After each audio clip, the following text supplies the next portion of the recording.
Hello and welcome back to the channel. Welcome to another episode of TEW2020 Predict here, the series where we use the magic seeing eyeball that is Total Extreme Wrestling to gaze into the future and see what is to come in the career of a wrestler, usually a young wrestler, but could be any wrestler really.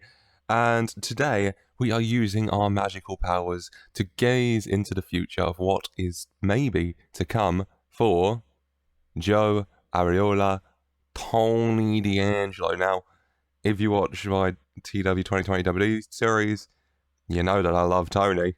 He's just great. Maybe I'm just a big fan of wrestling characters. He is very good. 1 year of experience, young lion, 26 years old, professional personality based in the Great Lakes, from Chicago, currently down in NXT. Monday, week 1, May 2022, on his own, doesn't have his stable, no Two Dimes, no Stacks, no Legado in there, because they are in that stable right now. But still, how's he going to get on title-wise? Nothing to his name. Some matches in NXT, of course he was in the War Games match last year, but still, so much of his career still awaiting him, and still much so to come. So without further ado, let's go see it, shall we? I'm going to simulate forward to the end, or as close as possible to the end, of the career of Joe Ariola, Tony DAngelo, and we will look to answer the question, what is to come into the career of the Don of NXT?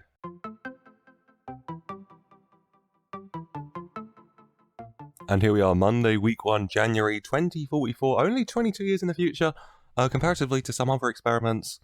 I didn't have to go that far forward, but Joe Ariola, Tony DAngelo, is retired from wrestling. 22 years in the business for him, based in New England now, up in the Great Lakes, and his professional personality has become intense. He's absolutely jacked, and he's a manager. But you know what? Tony DAngelo, the Don, as your manager, can't complain about that. Retired Sunday, week 4, August 2043, so a few months out, but close enough.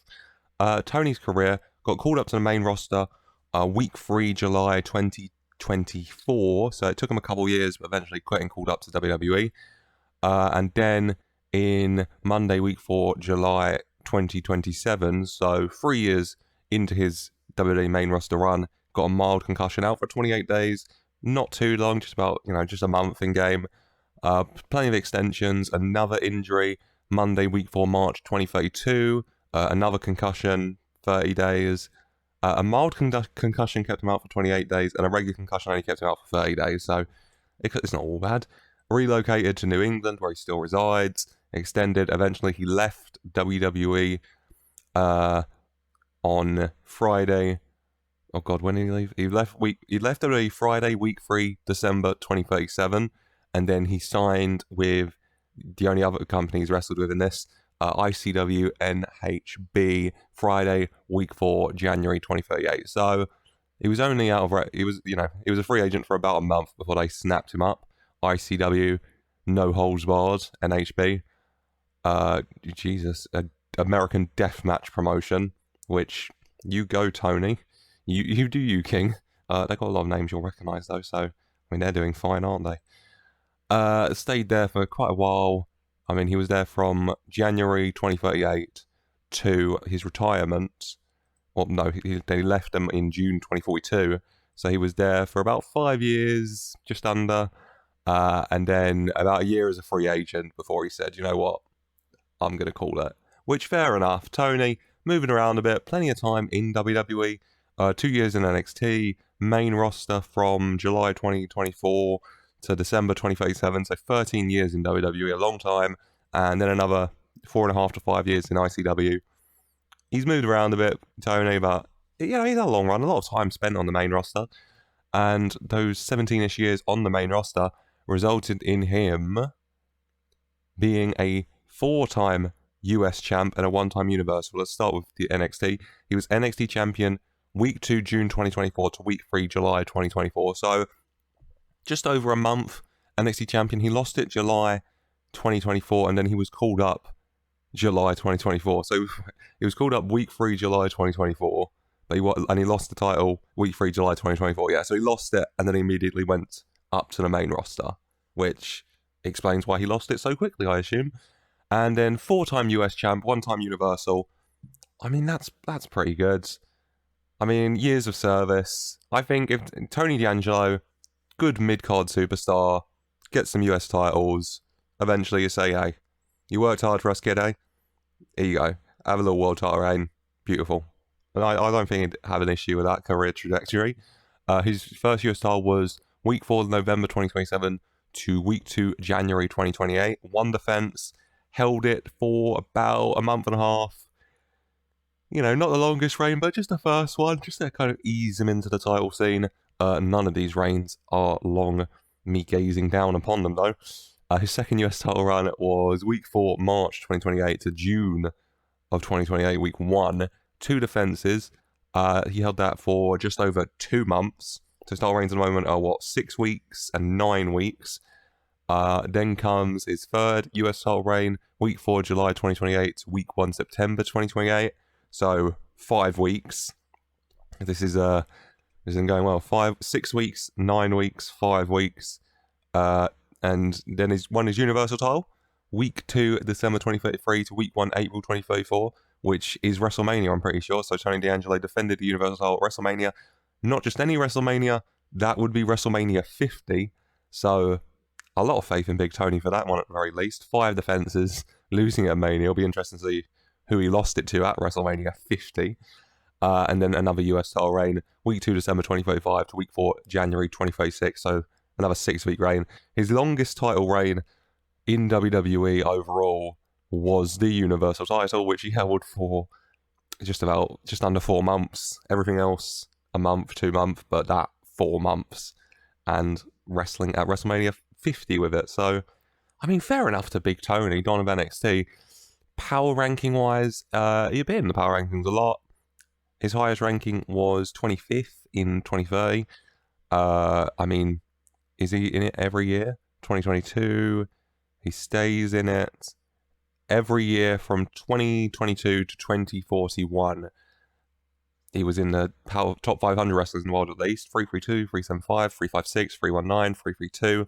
Eventually, 2027, he breaks into the top 300 at 260, immediately into the top 200 in 2028 at 183.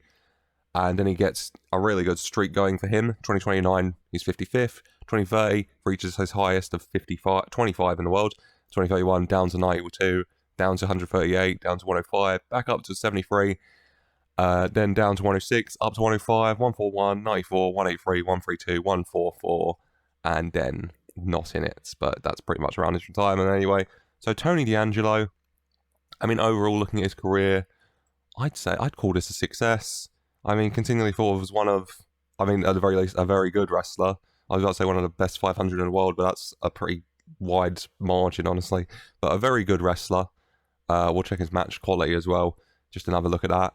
But also, title-wise, 4 US titles, NXT champion briefly, just to test him with it, but then 4 US titles, the Universal title. I'm completely ignoring ICW. He was ICW Hip Swivel Towel champion from December 2038 to August 2039. So he got an 8-month reign with 3 defenses of the Hip Swivel Towel. And then 2040, November 2040 to April 2041, about 5 months, 8 defenses, ICW American Deathmatch champion. Fair enough. I don't know ICW. That might be their world title because they are a deathmatch promotion, so I'm unsure. Maybe their world title is the Hip Swivel title, though, which he won a second time, September 2041 to April 2042. So another long reign. So ICW gave him some long reigns at least.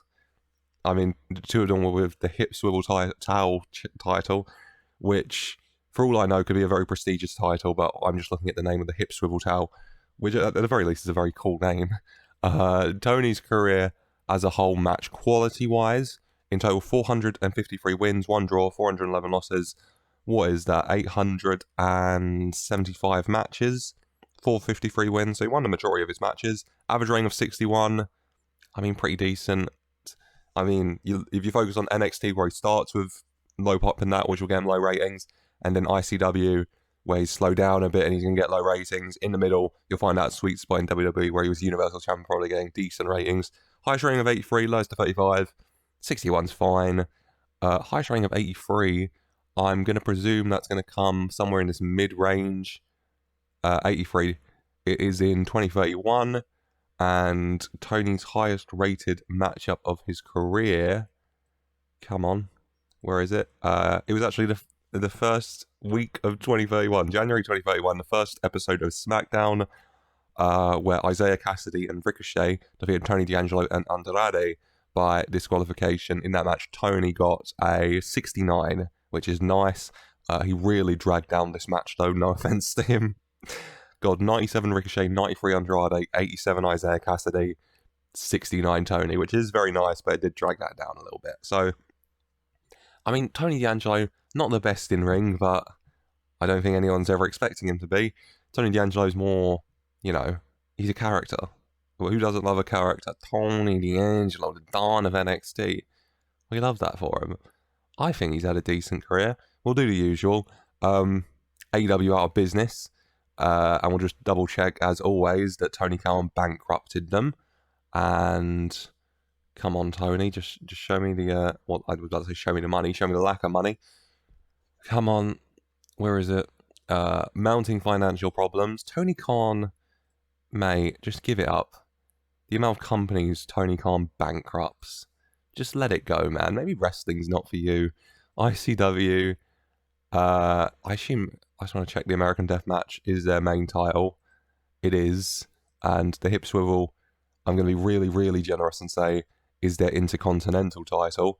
I recognise so many of these names, though. So they have a pretty good roster at the very least. Do ICW. WWE right now, Shane McMahon's in charge. Becky Lynch is the face of the company. But the other big five shown are Andrade, MJF, Reigns, Omos, and Sammy Guevara. Which, fair enough. Number one in the world. I wanted to check the WrestleMania 40 main event. I just checked the world champs quickly. Omos is a 2-time WWE champ right now. Reigns is a 5-time WWE champ. Universal title, MJF 3-time. Butcher's got 6. We love that. We love Big Butch. Women's Wise to be curious. Tammy Rose. I'm not crazy, right? That's Jade Cargill. I feel a little bit insane saying that, but because you'd imagine Jade Cargill will still be here, so I'll just check on Jade Cargill. Ariana Grace is a 12-time SmackDown Women's Champion. Her aunt Santina would be proud. Becky Lynch is only an 11, and she had many years advantage on her. Let me just check Jade Cargill. I always get so sidetracked in these. Jade Cargill, yeah, she retired. She retired in 2028, so she really didn't stay around long. She's a manager. I mean, Jade Cargill would be a pretty banging manager, wouldn't she? But still, she was only in wrestling for about... that's such a short career for Jade Cargill. Maybe I should just do Jade Cargill next. That'll be a very quick video to do. Shout out to Ariana Grace. What did I want to do? WrestleMania 50. Right, no more sidetrack. WrestleMania Saturday we'll start with. And it was 50, which means... Oh God, I'm trying to remember years. 2034. So, what's the best way to do this? Show history is probably much an easier way, honestly. 2034, scroll down to WrestleMania 50. So WrestleMania 50 Saturday, Seth Rollins defeated Tony D'Angelo for the Universal title. So Tony D'Angelo defending his Universal title at WrestleMania 50. A massive WrestleMania, halfway to a century of WrestleManias. And he loses it to Seth Rollins. 83 Seth, 63 Tony, a decent match. Main event was Butch versus Stephen Bolton for the WWE title. Which, you know what, the more Butch, the better. In all honesty, I don't think anyone's complaining. There's some crazy matches. Roman Reigns and Isaiah Cassidy versus Nathan Fraser and Slim Shanky. We love that. Not many holes on the line at WrestleMania, honestly. WrestleMania Sunday, if you're curious. Tony D'Angelo teamed with... It was MJF and Sammy Guevara, the AEW guys, defeated Ricky Starks and Theory, and also Fraser and D'Angelo. So he lost the Universal title on Saturday, and then he teamed with Nathan Fraser on Sunday in another losing effort for 77. Was that better? It was. His six-man tag, his triple threat tag team match was better than his match with Seth Rollins for the Universal title, which fair enough. The overall WrestleMania 50 main event of the halfway to a century WrestleMania was Butch defeating Brutus Creed for the WWE title. Absolute banger, honestly. I don't have any issues with that one. As overall closing thoughts on this video, Tony D'Angelo, I mean, of all the experiments we've done in the Predict series, maybe, I think, thinking back in my mind, he's probably the least successful. but I'm gonna say no offense to him. For Tony D'Angelo, he's never gonna be the best in ring. Character-wise, he's very good. Entertainment promo-wise, very good. I'd say a career where a 4-time United States champion, he gets a nice little Universal title reign as well. He defends it at WrestleMania, for God's sake. I think this is a pretty good career for Tony D'Angelo. Like, if this was like the Carmelo Hayes experiment, and we went forward, and this was his career, I say that, I can't remember Carmelo's, this might have been his career, and this was his career, then maybe you'd say that's a bit disappointing. But for Tony D'Angelo, I think this is a very good career. It doesn't matter what I think, though, it matters what you think. So let me know in the comments down below, what do you think of the career of Tony D'Angelo? Do you think this would be a good career for him? What do you foresee happening in the future of the Don of NXT's career? Let me know in the comments down below. While you're down there, why don't you also let me know any experiments you would like to see, any superstars you'd like to see me gaze into the magic ball that is Total Extreme Wrestling into their future and see what is to come. And while you're down there also, why don't you leave a like and subscribe for more? Plenty to do down there. And as always, I just want to say thank you for watching.